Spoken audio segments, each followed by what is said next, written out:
Hecho, estamos entrando entonces ya a Facebook Live. Estoy esperando solamente que me aparezca el vínculo de conexión para enviárselos. Iniciamos con la clase.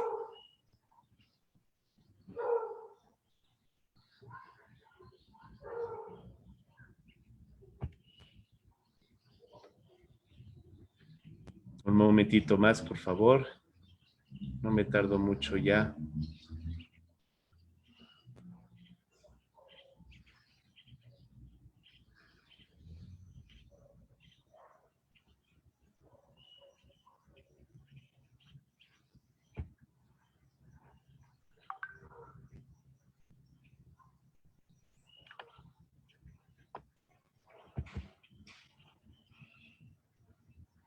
Un momentito más, por favor.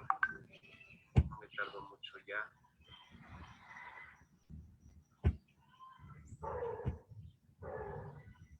Bien, ya tengo el vínculo, lo voy a copiar. Veo que ya hay algunos conectados por Facebook, como que ya conocen cómo encontrar el vínculo. Entonces, de todos modos, lo voy a mandar al WhatsApp. Y lo voy a mandar también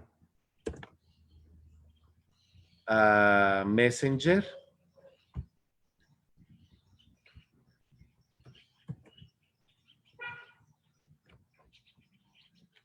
Hecho. Y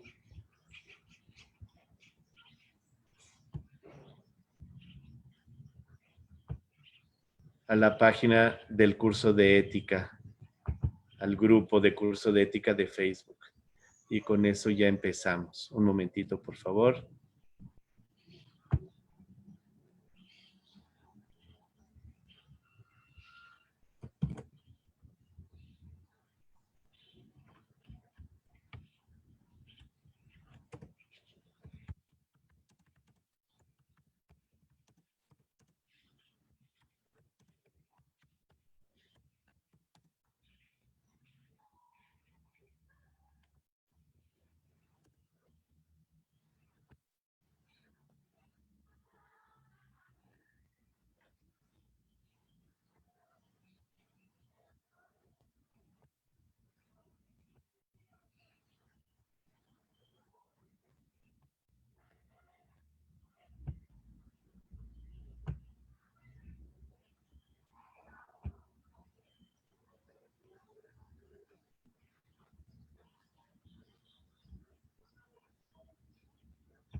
Bien, bienvenidos a todos. Este curso de ética, estamos en la segunda sesión y me gustaría empezar por las preguntas que me enviaron.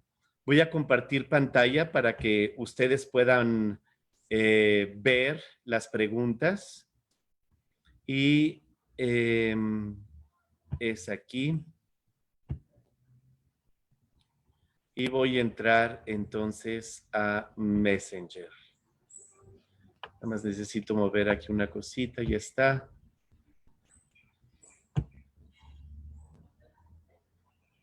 Estoy entrando a Messenger para poder ver la pregunta que me habían enviado. Son dos preguntas, en realidad, son dos preguntas muy interesantes. Estamos esperando que se abra.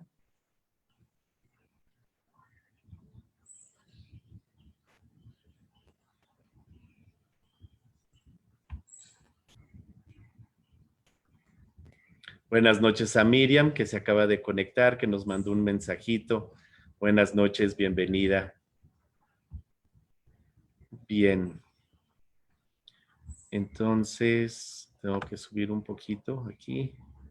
Aquí están las dos preguntas. Tengo dos preguntas. La primera,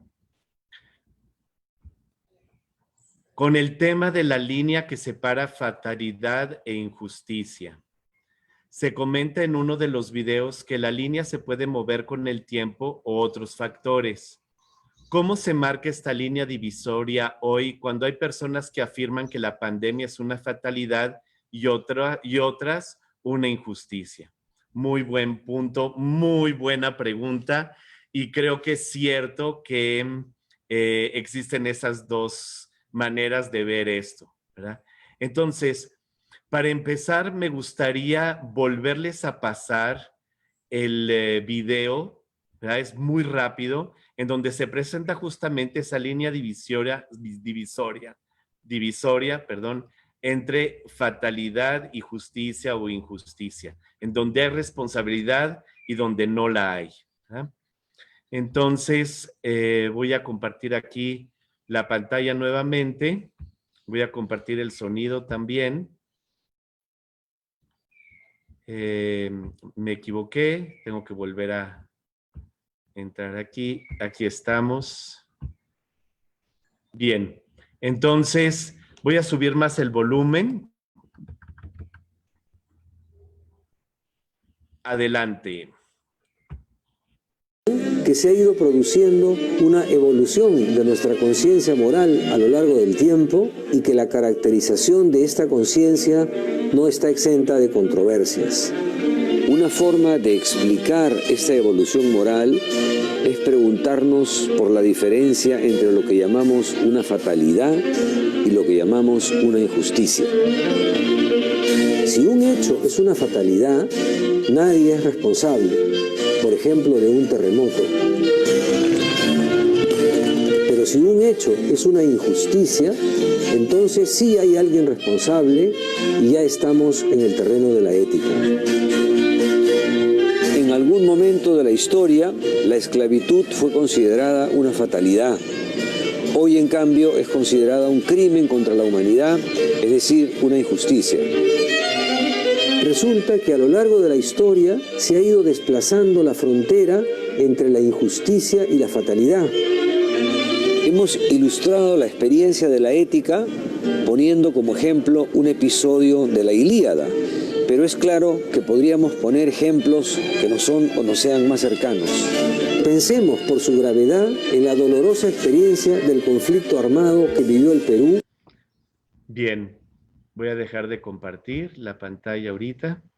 Y entonces era nada más para recordar cómo este profesor de la Universidad Pontificia del Perú presenta el problema ético, ¿verdad? Y lo presenta con un punto de partida. Y el punto de partida es, hay un escándalo por la crueldad. Aquí en este caso era de la historia de Grecia. Hay una crueldad de Aquiles, una crueldad muy profunda. Y eso hace que las conciencias se muevan y digan, hay una responsabilidad moral aquí, no podemos dejar que esto continúe, ¿no? Y el profesor, después de presentar el caso del terremoto, que fue un caso muy clásico en filosofía moderna, por el terremoto que hubo en Lisboa, y entonces muchos se preguntaban, bueno, ¿cómo tenemos que interpretar eso del terremoto? ¿Acaso somos responsables por algo o no? Y evidentemente la respuesta fue no, frente a un terremoto no somos responsables. Y el profesor Justi presenta el caso del Perú, como hubo barbaridades durante la guerra, y después el caso de Argentina, cuando los argentinos dijeron nunca más, ¿no? Nunca más a todas esas barbaridades y cómo se toman en mano porque dicen esto no es una fatalidad. Aquí hay que tomar las cosas en serio y somos responsables para que eso nunca más vuelva a ocurrir. Entonces, la pregunta que ustedes tenían era con respecto al coronavirus. Voy a volverla a poner en la pantalla.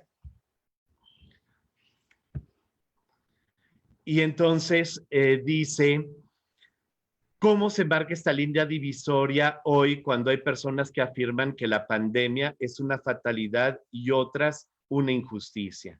Muy buena pregunta, ¿verdad? La pandemia como un terremoto es una injusticia, es una fatalidad, ¿verdad? No es una injusticia, ¿verdad?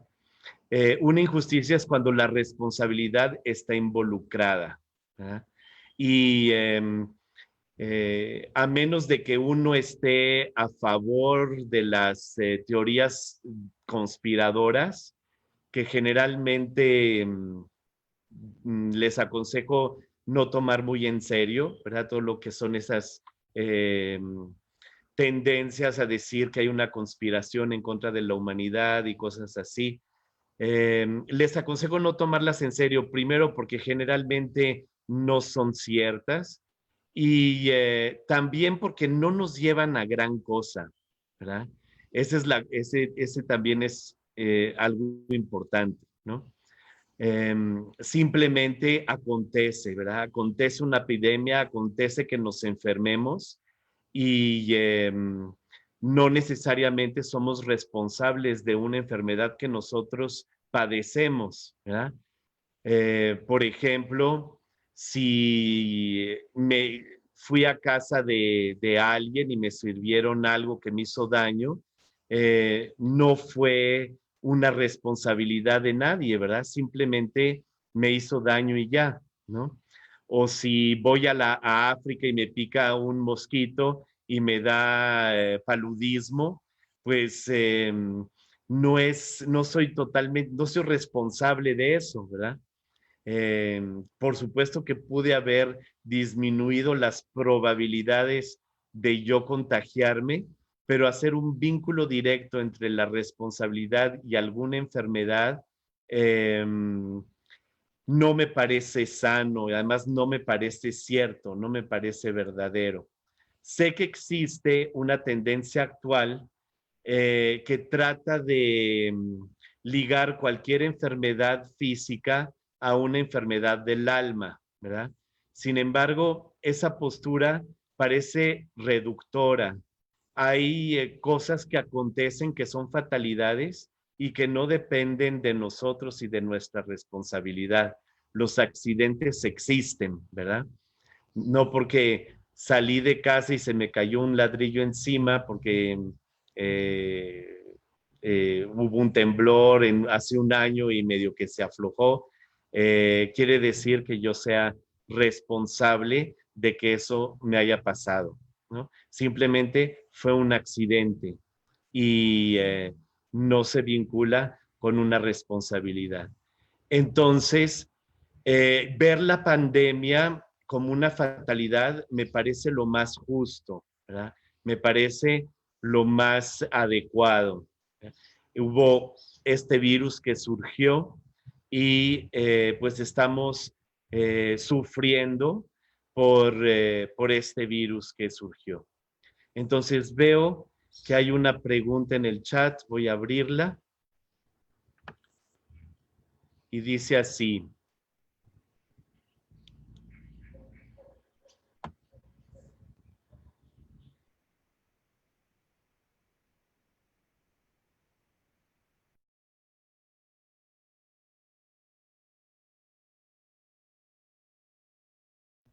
Dice, creo que la injusticia que acusar de que se los malos manejos de las autoridades, sabiendo que están mal informados y probablemente engañando a la gente. Y bueno, aquí ponen, no está el probablemente, y engañando a la gente. ¿Ah? Entonces, frente a un acontecimiento desconocido, es un poco normal que las autoridades no sepan muy bien qué hacer, ¿verdad? Recuerdo, por ejemplo, el terremoto de 1985 aquí en la Ciudad de México. Y en 1985, cuando hubo todo ese terremoto, las autoridades, al momento que otros países, las autoridades mexicanas, al momento que otros países le dicen, les ofrecemos nuestra ayuda frente a tal calamidad, lo primero que hicieron las autoridades mexicanas fue decir, no, no la necesitamos, podemos nosotros arreglarnos con el problema. Pero pasaron 1 o 2 semanas y no solamente el gobierno, se notó cómo el gobierno fue completamente rebasado y pidió entonces, aceptó que entrara ayuda internacional y no solamente eso, sino que también la sociedad civil empezó a organizarse frente a ese vacío, ¿verdad? Del gobierno. Entonces, sí hay una parte de responsabilidad del gobierno, por ejemplo, en el 85, que el gobierno no toma, ¿verdad? totalmente y hay una parte de injusticia por no haber visto claramente que estábamos realmente en una situación devastadora, ¿no? Eh, y justamente porque la sociedad civil se sintió responsable de cuidar a todos los damnificados, que se organizó para poder venir en ayuda y en socorro de las personas que habían sufrido mucho por el terremoto, ¿verdad? Eh, Sin embargo, es bien importante ver que el terremoto no fue causado por el gobierno federal, no era responsable de ese terremoto, ni ellos ni nadie más, ¿no? Eh, Bien, entonces sí, con respecto a la pregunta de Mónica, sí, exactamente. Puede haber cierta responsabilidad en el manejo, en la manera de comunicar la información, etcétera. Eh, También vale la pena preguntarse, ¿hubieran podido hacerlo mejor con el conocimiento que tenían en ese momento? Vale la pena también preguntarse eso, ¿verdad? Puede ser que sí, puede ser que no. Sin embargo, para responder así a la pregunta de Cecil, se considera como una fatalidad, ¿verdad? Se considera como una fatalidad, como un accidente, como un encuentro de causas que no es sistemático, que no es necesario, que es azaroso y que por lo tanto se debe evaluar como una fatalidad, ¿no? Y ya después, si hay una responsabilidad con respecto a nosotros, por ejemplo, si somos médicos, la responsabilidad de cuidar de esa gente; si no somos médicos, la responsabilidad de quedarse en casa para no ser contagiado y contagiar a todo mundo, incrementar los contagios, ¿no? Evidentemente que el gobierno también tiene que sopesar eh, la cuestión económica con respecto a la cuestión médica, ¿no? Porque eh, el, eh, eh, el problema económico también se vuelve muy grave al momento de todos estar encerrados en nuestras casas, ¿verdad? Y de no trabajar, de no proveer con los bienes y servicios a la gente y evidentemente el gobierno tiene que estar tratando de sopesar una y otra, ¿no? Eh, sobre todo al momento de abrir nuevamente las actividades económicas, hacerlo progresivamente, pidiendo que se desinfecte, pidiéndole a la población civil que use tapabocas, que use caretas, etcétera, ¿no? Entonces, sí, en eso sí hay una responsabilidad, ¿verdad? Con el conocimiento de las cosas como están ahorita, decirle a las personas, salgan todos sin preocuparse de nada y sin ponerse tapabocas, ahí habría, ¿verdad? Claramente una responsabilidad por parte del gobierno. ¿Okay? Entonces, sí es importante para nuestra vida ética poder delimitar justamente lo que es dominio de la fatalidad y lo que es dominio de la responsabilidad.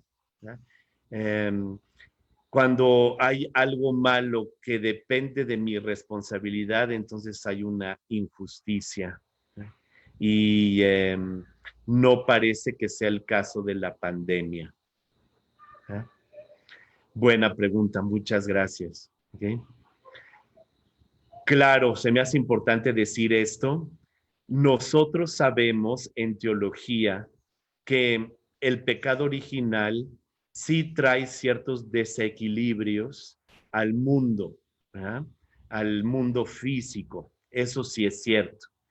Eh, Sin embargo, no podemos decir que haya una responsabilidad directa con respecto a la pandemia, porque si sabemos que de todos modos la pandemia ultimadamente se debe a la situación en la que estamos ahorita, que ya no estamos en el paraíso y que salimos del paraíso por el pecado original. Recuerden que el pecado original tiene esto de pues, finalmente de muy injusto y que por eso fue tan importante que Dios se encarnara para salvarnos del pecado original, es que sin un acto personal somos culpables, ¿verdad?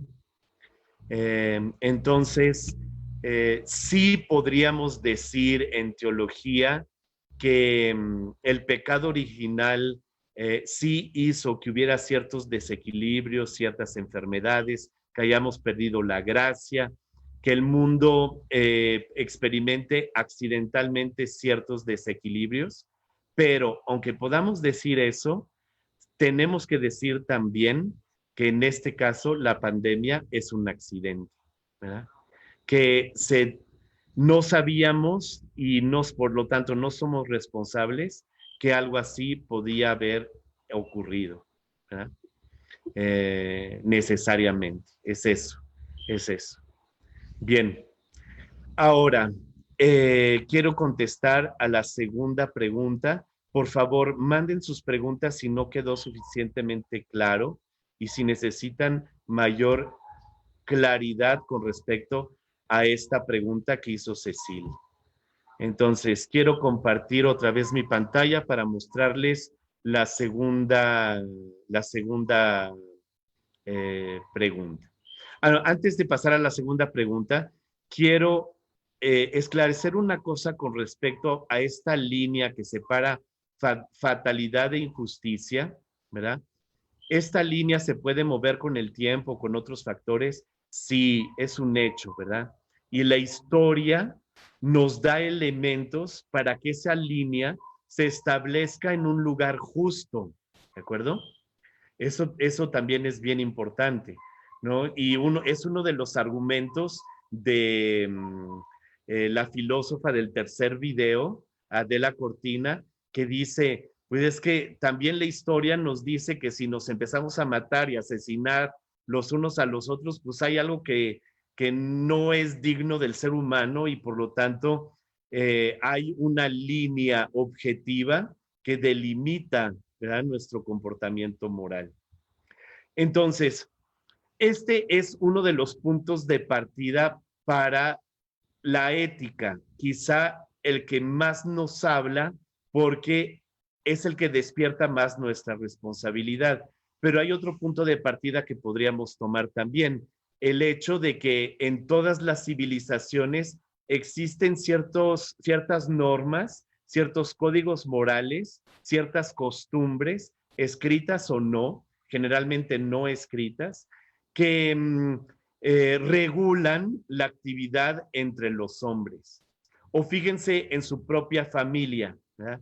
Está la experiencia de que no todo mundo hace cualquier cosa, ¿verdad?, en una familia, sino que hay un cierto orden y que ese cierto orden no necesariamente está escrito, sino que por la costumbre sabemos lo que cada uno tiene que hacer, ¿no?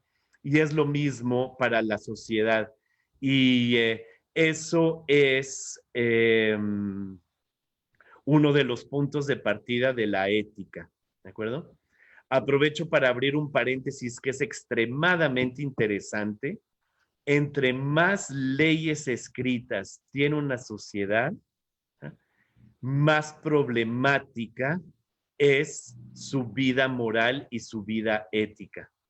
Cuando la vida moral y la vida ética están bien desarrolladas y la gente es cívica y sigue su civismo, cuando la gente sabe lo que tiene que hacer para respetar a sus semejantes y hacerles el bien, no es necesario hacer muchísimas leyes sobre muchísimas cosas. Cuando se empieza a deteriorar una sociedad, se empiezan a dictar cada vez más leyes escritas, porque la gente no está participando con buena voluntad dentro del civismo y de las relaciones cívicas entre las personas, ¿verdad? Cierro paréntesis. Ahora sí, la segunda pregunta. La segunda es referente al texto de Aristóteles que se llama la Ética Nicómaco, ¿verdad? El criterio del bien puede estar sujeto a diferentes factores sociales, culturales o religiosos. correcto. Puede estar sujeto a diferentes factores sociales ese criterio del bien, es cierto. Hay un cierto bien objetivo que aparece, por ejemplo, en todas las culturas, que es universal, por ejemplo, el no matarás, ¿no? En una situación de paz, etcétera, no matarás. ¿Okay? Eso en muchas culturas se encuentra, ¿no?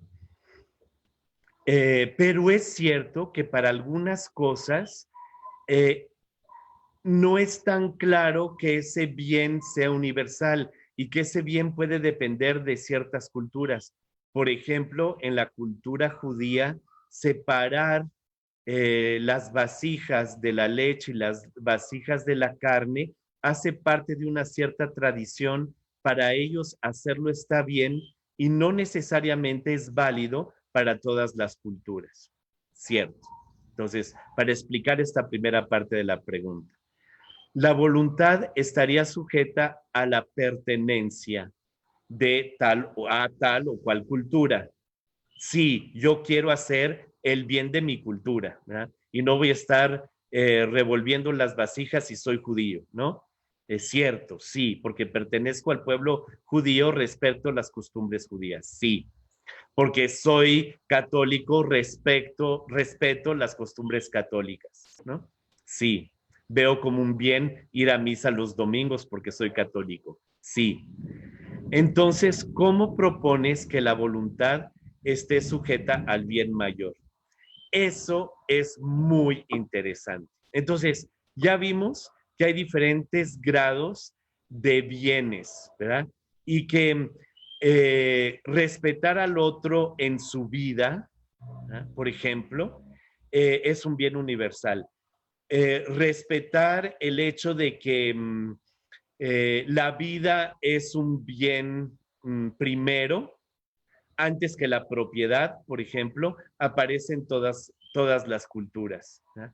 Y por eso podemos decir, y yo me acuerdo desde chiquito, lo aprendí en la escuela, un padre de familia que no tiene con qué darle de comer a su familia, puede eventualmente tomar comida de otras personas, aunque no les pida permiso, para poder alimentar a su familia. ¿Verdad? Es parte de los derechos humanos que todo ser humano tenga con qué comer, tenga un techo, tenga salud.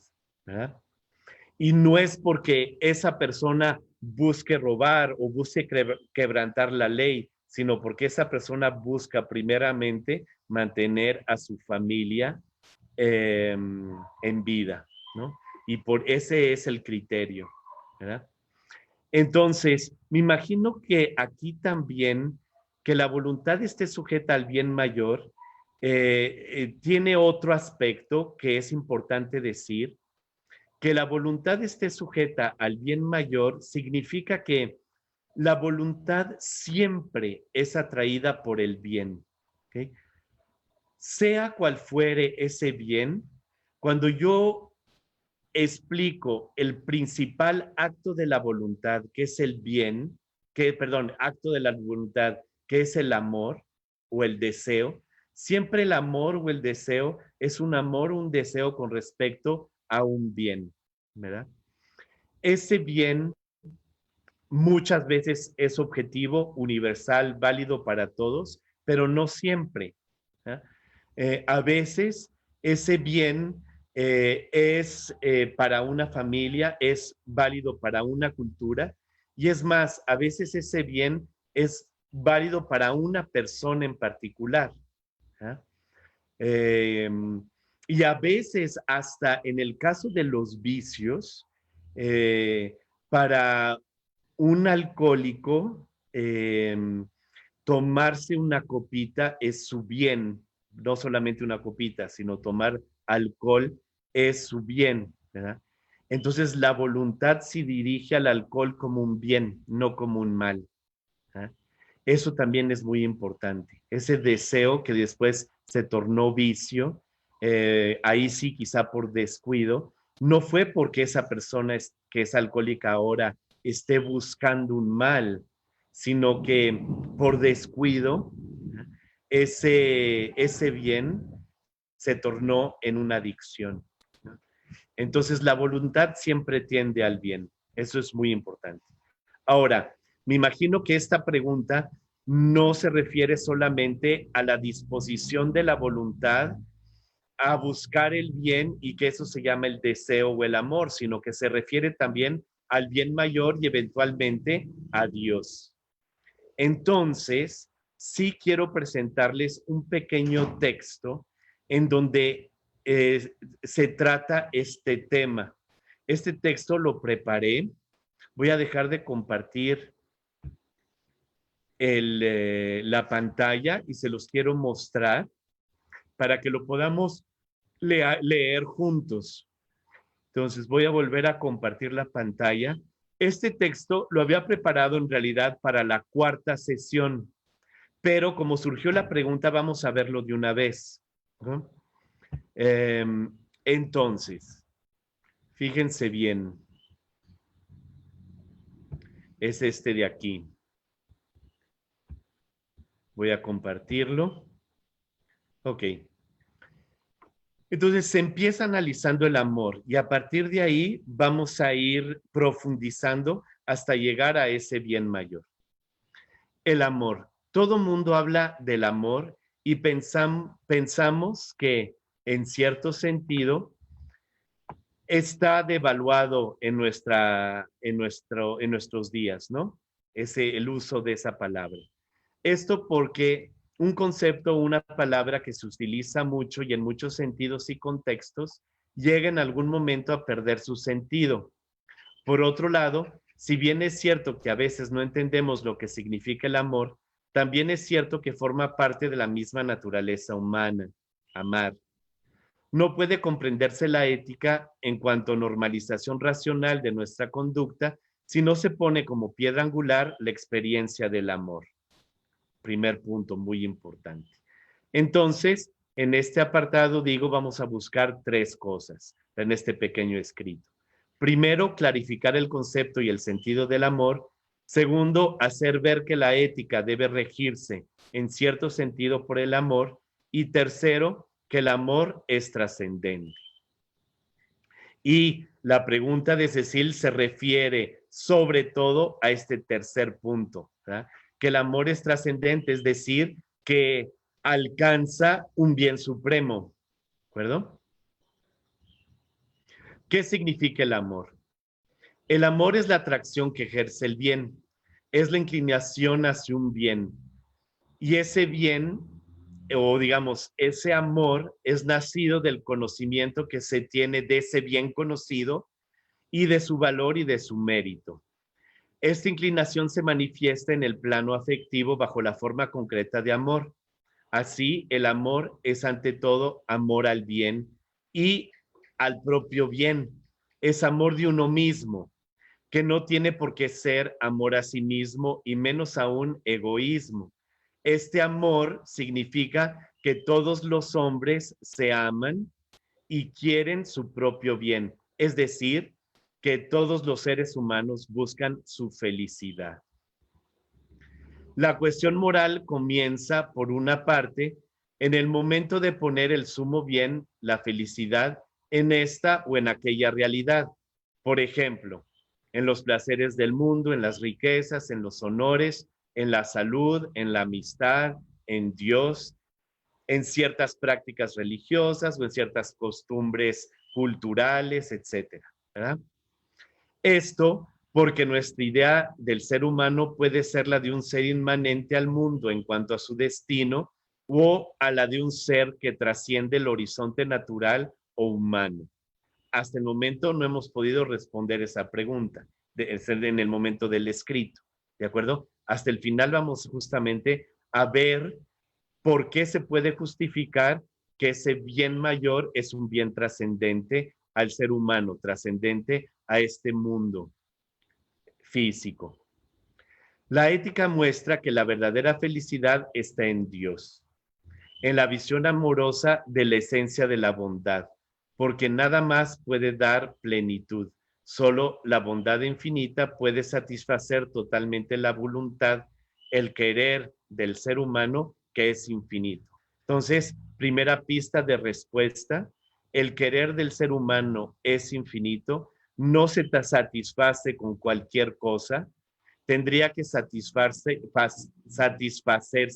con un bien infinito.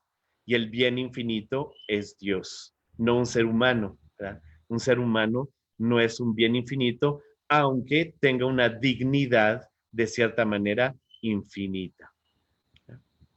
Ahora bien, sigo. El amor es claro en el lenguaje cotidiano, puede expresar un sentimiento, una emoción, pero también exprime un querer espiritual. Y lo que es importante recordar una vez más es que siempre es una tendencia hacia un bien, siempre es una atracción. Si ese bien es una cosa, puede poseerse enteramente, como un chocolate o una casa, y satisfacer parcialmente, pero si es una persona, ese bien, un amigo o Dios, es claro también que no se posee enteramente y que su amistad genera no solo placer, sino una experiencia de felicidad más duradera. El auténtico amor, en sentido riguroso, es querer espiritualmente a una persona, buscar hacerle el bien, pero al mismo tiempo el amor sabe que en esta tierra busca lo que nunca acaba de encontrar, porque todo bien personal tiene un cierto grado de inaccesibilidad. Solamente por un amor ilimitado se puede alcanzar el bien ilimitado. Esto nos lleva a otro plano del amor. Un amor ilimitado es un amor dado, el amor de caridad. Así, el amor como manifestación afectiva es siempre inclinación al bien. Tal fue la concepción del eros platónico. En Platón se insiste mucho sobre esa tendencia hacia el bien, una tendencia ascendente, una aspiración, una tendencia de lo inferior a lo superior, de lo imperfecto que desea a lo perfecto. ¿Verdad? Esa ascensión que en el banquete aparece en boca de Diotima, que es ir conociendo cada vez más lo que la belleza significa, y ese proceso ascendente es un dinamismo de perfección. Sigo. Esta concepción penetra toda la mentalidad griega, pero más allá del eros, la filia o la amistad en Aristóteles no van en una sola dirección. Consiste tanto en amar como en ser amado. Es recíproco y exige la reciprocidad. Y por último, está el ágape o la caritas, que es el amor cristiano. También es recíproco, pero es primeramente la iniciativa de Dios, el amor de Dios por sus criaturas y especialmente por el ser humano. Es un bien gratuito, es un amor gratuito y es un amor libre. En eso se reconoce el amor, en que Dios nos amó primero, dice San Juan. En consecuencia, el amor es entrega, es darse, es ser para los demás. Cuando yo busco el bien, pero no mi bien únicamente, también el bien de los demás, y en muchas ocasiones antepongo el bien de los demás al mío, la voluntad de Dios a la mía, entonces estoy hablando de caridad. Si no, no habría heroísmos como el de dar la vida por el amigo, como el dar la vida por sus hijos, ¿no? La historia nos da muchos ejemplos de amor gratuito y libre. Y por lo tanto, la ética tiene que dar cuenta también de este amor gratuito, ¿verdad? Cuando alguien da la vida por otro. Veamos ahora la relación entre el amor y el obrar moral. El obrar humano ético debe buscar la felicidad, es un dinamismo de realización propia y de los demás. Alcanzar la felicidad quiere decir, en un sentido profundo y genuino, ayudar a otros a realizarse o a alcanzar su felicidad. Si mi elección o mi actuar en pos del bien no se rige por el amor de entrega, es decir, por mi entrega personal, entonces mi obrar moral no estará buscando la felicidad ni la realización plena, solo la admiración de los demás, solo el honor. ¿Cómo explicar esto? Se trata de comunicar la propia riqueza personal de quién somos a los demás por un afán de comulgar en una intimidad que rebosa de bondad, por la alegría que produce el darse al otro tal y como se es. Una persona se realiza en la medida en que vive del amor que realiza la unitaria comunión de los seres en el bien verdadero. Es decir, cuando hay un contacto personal, de don personal y recíproco entre las personas. El amor existe, no hay duda, pues lo sentimos, lo observamos, lo vivimos, lo constatamos. Y el amor espiritual es una facultad esencial del ser humano.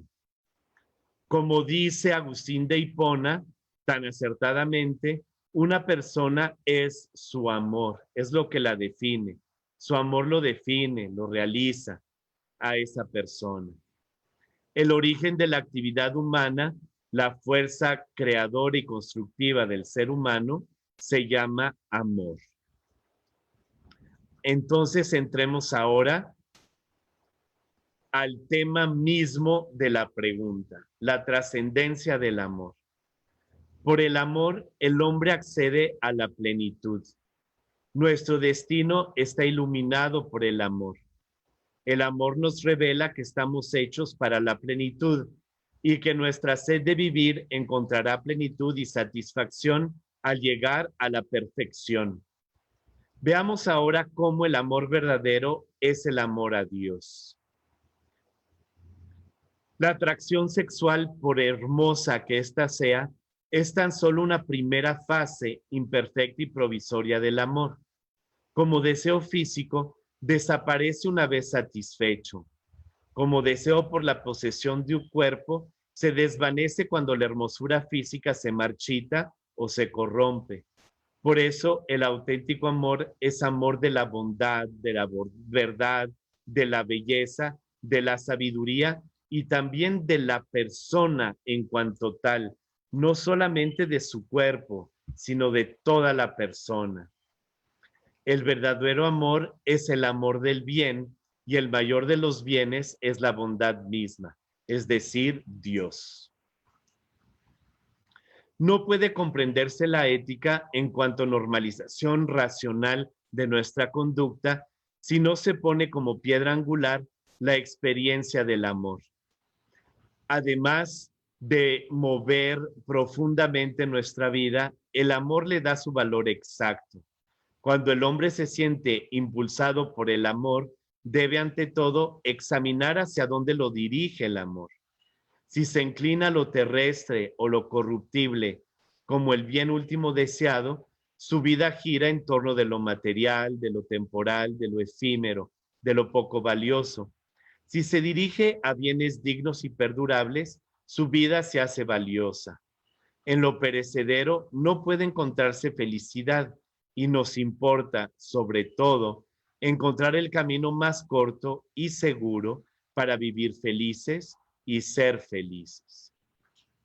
Conviene entonces conocer y valorar cada ser, cada ente, cada realidad para darle el grado de amor que merece.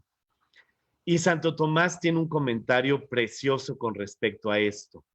Tomás de Aquino dice que las realidades inferiores a la dignidad espiritual, a la dignidad humana, vale más conocerlas que amarlas, y que las realidades espirituales como nosotros, como los ángeles o como Dios, es decir, a todos los seres que son personas, vale más amarlas que conocerlas.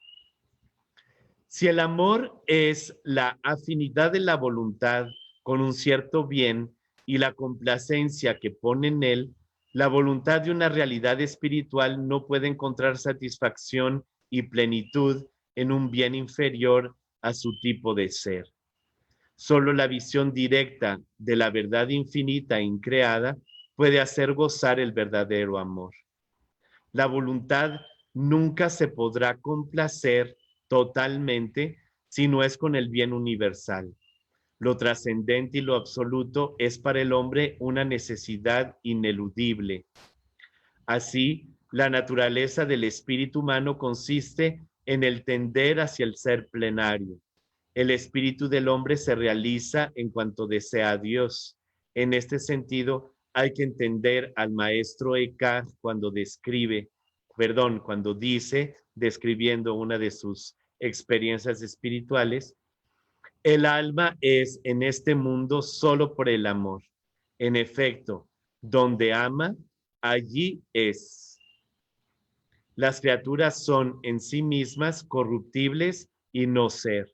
El amor solo puede detenerse en ellas provisoriamente, porque, en definitiva, el amor es una relación con lo absoluto, una alteridad en la unidad, que a todas las cosas confiere un valor por estar ordenadas a lo espiritual, la bondad y lo divino. Es como una pirámide, ¿verdad? Es más, también Maslow lo explica un poco como una pirámide, este crecimiento del hombre en cuanto a los bienes que busca. Primero, los bienes para satisfacer sus necesidades más básicas y después va subiendo en esa jerarquía de bienes y de necesidades y si recuerdo bien, él pone hasta arriba de la pirámide esa necesidad de pertenencia, de pertenecer a una sociedad, a un grupo, a una familia, la necesidad del hombre que tiene de pertenecer. ¿Eh? Nosotros pondríamos un poquito más alto eso porque sería la necesidad de pertenecer a la familia de Dios, la necesidad de pertenecer a Dios, que es el bien trascendente, absoluto e infinito. ¿Okay? Entonces, para complementar aún más la pregunta de Cecil, porque es una pregunta muy importante, porque es una pregunta que nos hace tener los argumentos para poder invitar a las personas a descubrir a Dios, ¿verdad? A entrar dentro de un dinamismo, de una trascendencia, no solamente hacia una fuerza superior, sino hacia una persona superior, a alguien que nos ama. Bien, entonces, quizá una de las maneras más bonitas es una manera que menciona Tomás de Aquino en uno de sus escritos, que parte del conocimiento de las cosas. Yo cuando conozco algo, lo conozco universalmente, no solamente conozco este árbol, sino que conozco todo árbol. Y cuando digo árbol, me refiero a todo árbol de manera universal y no a este árbol en particular que está atrás de mí, ¿no? Sino a cualquier árbol. Si eso es cierto del lado del conocimiento, quiere decir que del lado de la voluntad también va a ser un bien universal el que va a satisfacer totalmente mi voluntad. O sea, porque mi conocimiento está dirigido hacia la verdad universal, ¿eh? Y puede conocer universalmente las cosas, entonces, y no solamente el árbol de manera universal, sino una verdad universal, entonces igualmente mi voluntad va a estar dirigida hacia el bien universal. Y fíjense bien, esto nosotros lo experimentamos, porque para nosotros no solamente es importante saber que estamos haciendo el bien, ¿eh? Sino si mi acto contribuye a la bondad. ¿Eh? En otras palabras, no solamente me atrae un bien en específico, sino que me atrae la bondad. ¿Ah? Em, y eso es muy importante. Vamos a verlo del lado del amor, del lado de la amistad con alguna persona, por ejemplo. No necesariamente entre esposo y esposa, puede ser entre papás y hijos o entre dos amigos, ¿no? Y entre dos amigos, por ejemplo, a mi amigo no lo utilizo como un bien, ¿no? Como un bien físico, como si fuera solamente un, eh, un pedazo de carne, ¿no? Que satisface mi deseo de comer algo, ¿no? Me doy perfectamente cuenta que hay una distancia muy grande entre, entre consumir un pedazo de carne y tener un amigo, ¿no? Eh, y vale la pena siempre explicitarlo, ¿no? Como que a veces vale la pena, sobre todo a los jóvenes, decírselos, ¿no? Es una persona humana, ¿no? No es un pedazo de carne. Bueno, sigo. Entonces, cuando eh, existe ese vínculo de amistad y yo quiero a una persona, no solamente quiero a esa persona, sino que también amo, quiero nuestra relación. ¿verdad? Y también amo, quiero las amistades que existen en el mundo entero. Y digo, qué bueno es la amistad y no solamente mi amistad con tal o cual persona. Y la amistad se vuelve un valor, se vuelve algo que vale la pena promulgar, vivir, experimentar, conocer. ¿eh? Entonces, eso es lo que nos indica justamente cómo nuestra voluntad no está encerrada en un bien particular, sino que sí está abierta a un bien mayor. ¿De acuerdo? Ahora, para completar la pregunta de Cecil, yo creo que ahorita ya quedó bastante claro que puedo amar la bondad, que puedo amar la justicia, que puedo amar los valores que realmente vale la pena que todo ser humano viva, ¿verdad? Y experimente y conozca. Y ahora también vale la pena hacer ahora el paso de que pues esa bondad existe, ¿verdad?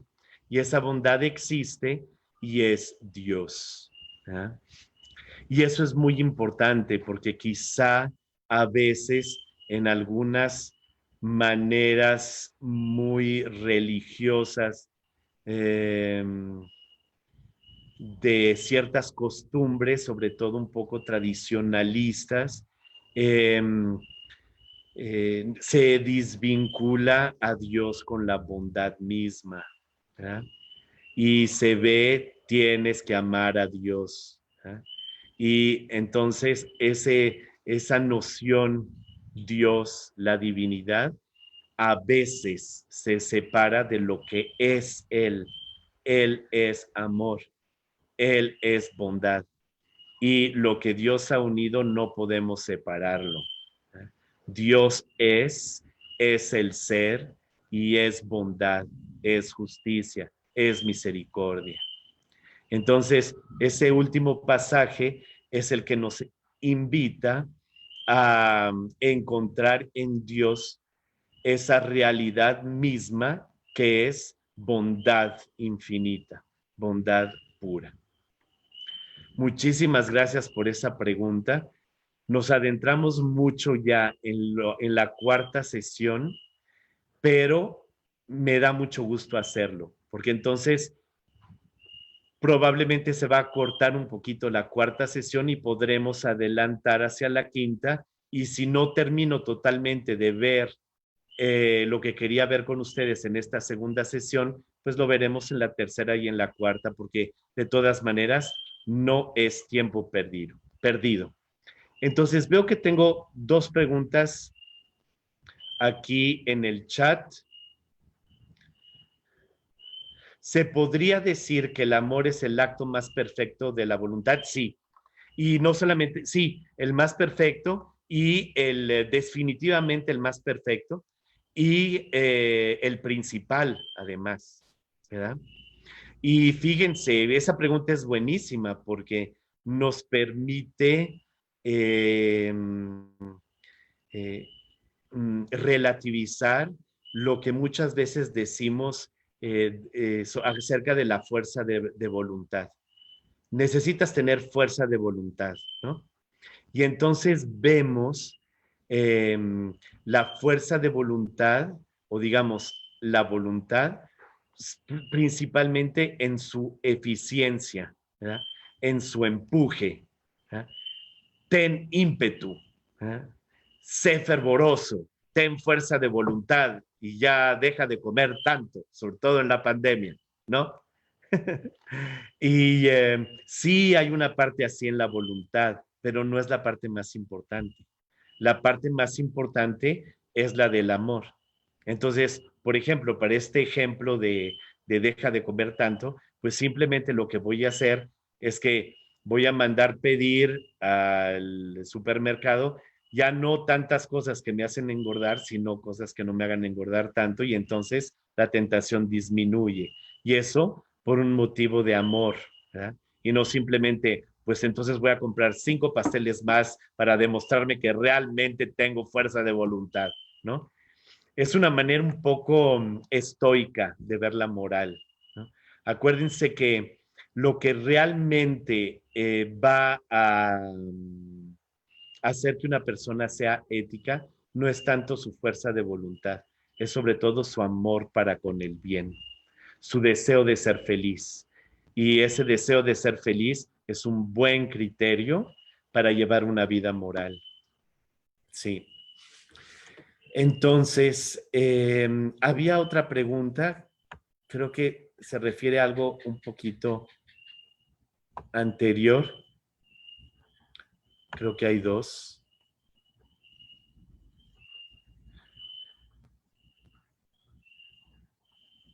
Es sobre Blas Pascal, socialismo ético. Sí, era con respecto a la pandemia. Eh, digamos que eh, la ética es sobre todo, va a ver sobre todo los actos en los cuales yo soy responsable, ¿verdad? Ya la política va a ver lo que los diferentes agentes en una sociedad política tienen como responsabilidad. ¿Verdad? Entonces, eh, más que socialismo ético, es política, ¿verdad? Es cómo se vive en sociedad, ¿de acuerdo? Entonces, sí, muy buena pregunta, ¿verdad? Eh, gracias por esa pregunta. Pero sí, es la política la que se encarga de ver la responsabilidad social de alguna gente, ¿no? Evidentemente que todos tenemos una responsabilidad social, ¿verdad? Y que se ve en ética también. Un padre de familia tiene responsabilidad con respecto a la sociedad que él formó, que es su familia, ¿verdad? Evidentemente. Nosotros tenemos una responsabilidad social al momento de ejercer nuestro voto, por ejemplo. Sí, tenemos una responsabilidad social al momento de decir nunca más. ¿Eh? Nosotros como sociedad civil y uniéndonos todos juntos, nunca más a los abusos de poder. ¿Eh? Nunca más. Sí, sí. Sí hay una cierta responsabilidad personal frente a los abusos, más cuando hay abusos graves, ¿no? Que es un poco lo que veíamos en ese primer video. Correcto. Muy bien. Hecho. Entonces vamos a entrar a lo que quería ver yo en esta sesión, segunda sesión, o sea, lo que correspondería al temario. Vamos a adelantar ahí y tenemos un poquito de tiempo para hacerlo. Bien. Entonces voy a compartir mi pantalla y no le encuentro. Sí, creo que es esta. Bien. Entonces necesito salir de aquí.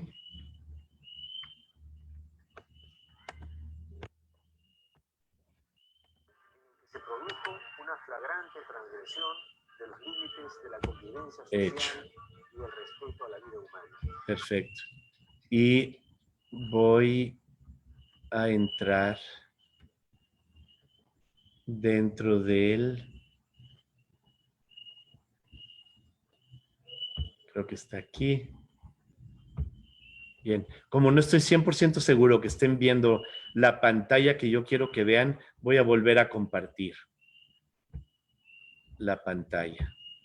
Así estoy seguro que están viendo aquella que quiero que vean. Perfecto. Entonces, de acuerdo al temario, en esta segunda sesión,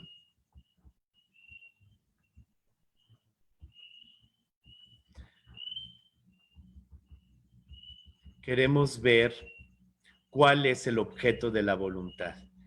Y yo estoy seguro que muchos de ustedes ya saben responder esta pregunta perfectamente bien. Es el bien, ¿no? No es la fuerza, es el bien, el objeto de la voluntad, ¿no? Lo que buscamos, lo que queremos es el bien. Lo que nos mueve es el bien. ¿De acuerdo? Entonces, quiero ver y leer con ustedes un pasaje de la Ética Nicómaco de Aristóteles. Se va a abrir aquí una pantalla. Bien. Y está, fíjense que la Ética Nicómaco está en varios lugares dentro de Internet. Entonces, les voy a pasar la referencia más tarde por medio de las redes sociales. Entonces, otra vez, para estar totalmente seguro que todos ustedes están viendo la pantalla que vean, voy a compartirla nuevamente. Entonces aquí le pusieron como título Moral a Nicómaco, es Ética Nicómaco, ¿verdad? Lo que normalmente se encuentra como título.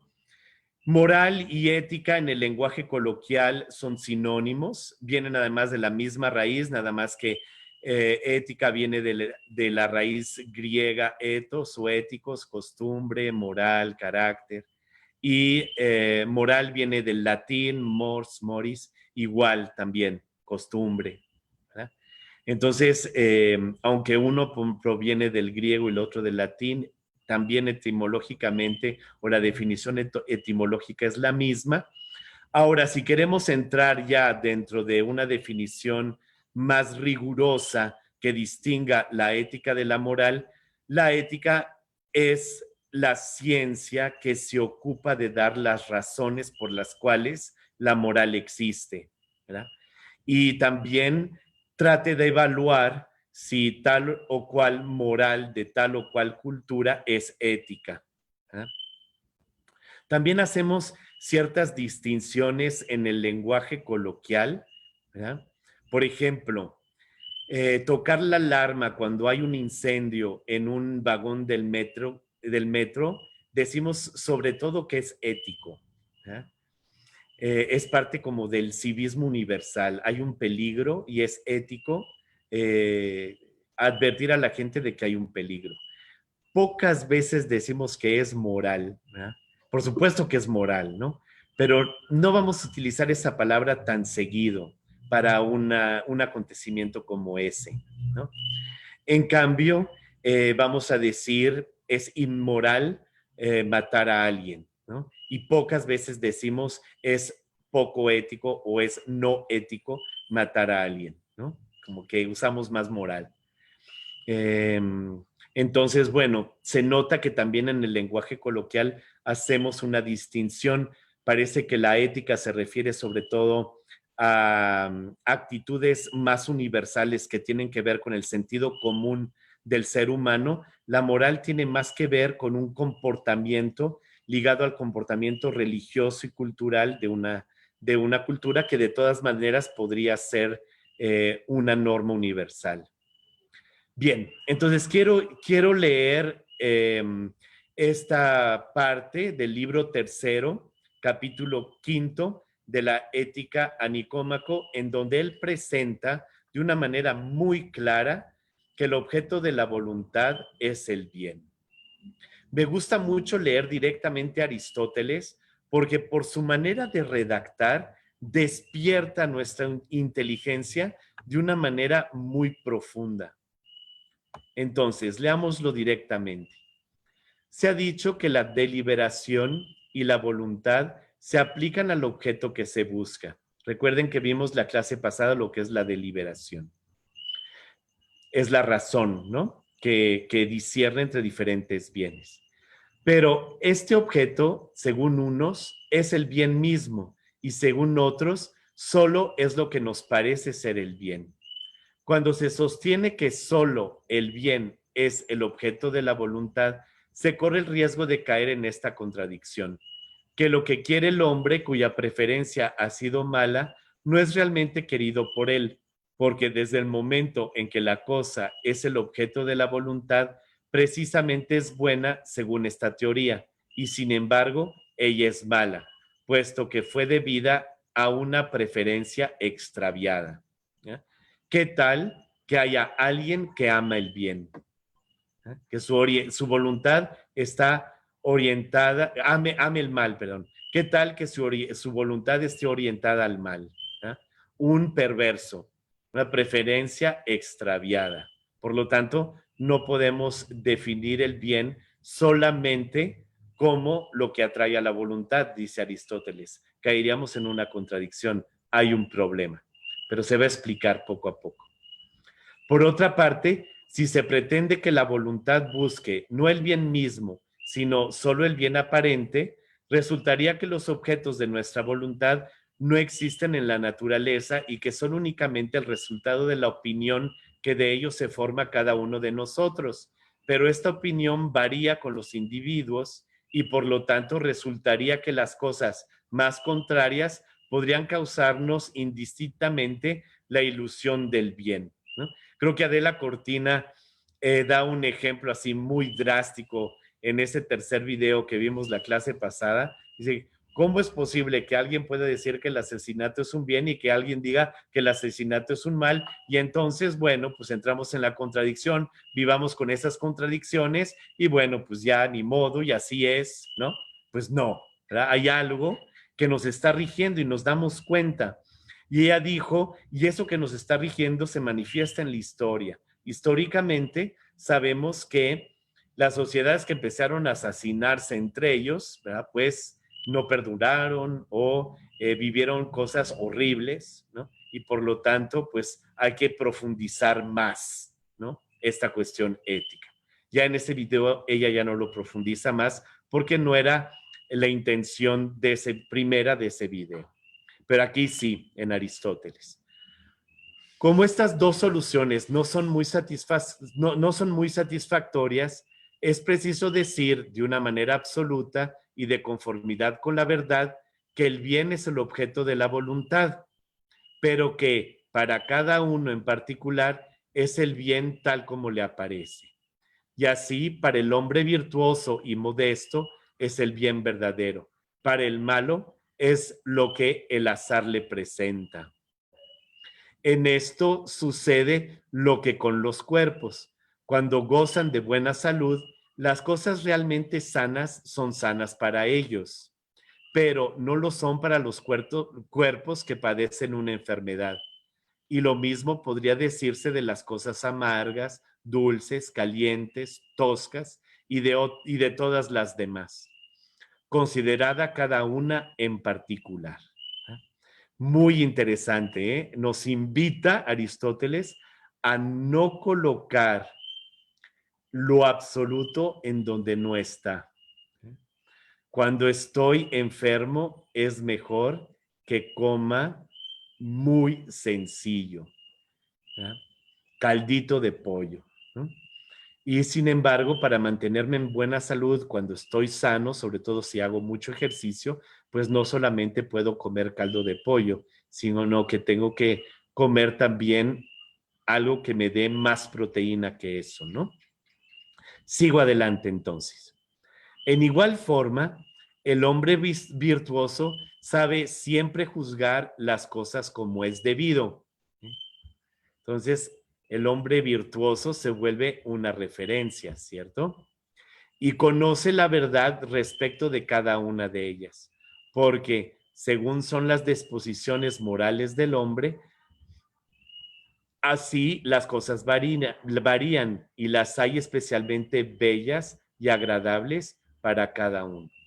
Entonces, fíjense, aquí está el sustento de lo que en algunas democracias parlamentarias sustenta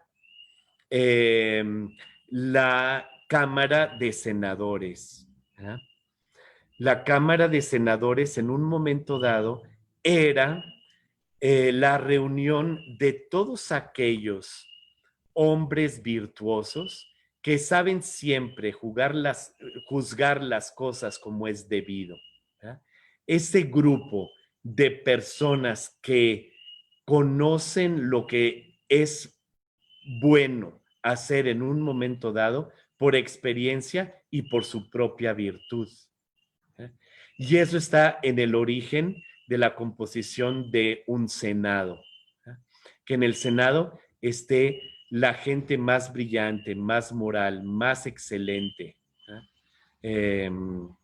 Y en el Congreso, ya sea por una representatividad y por lo tanto por la mayoría, ¿no? Bien, sigo adelante. Quizá la gran superioridad del hombre virtuoso consiste en que ve la verdad en todas las cosas, porque él es como su regla y medida, mientras que para el vulgo el error en general procede del placer, el cual parece ser el bien sin serlo realmente. ¿no? Al pueblo pan y circo, ¿eh?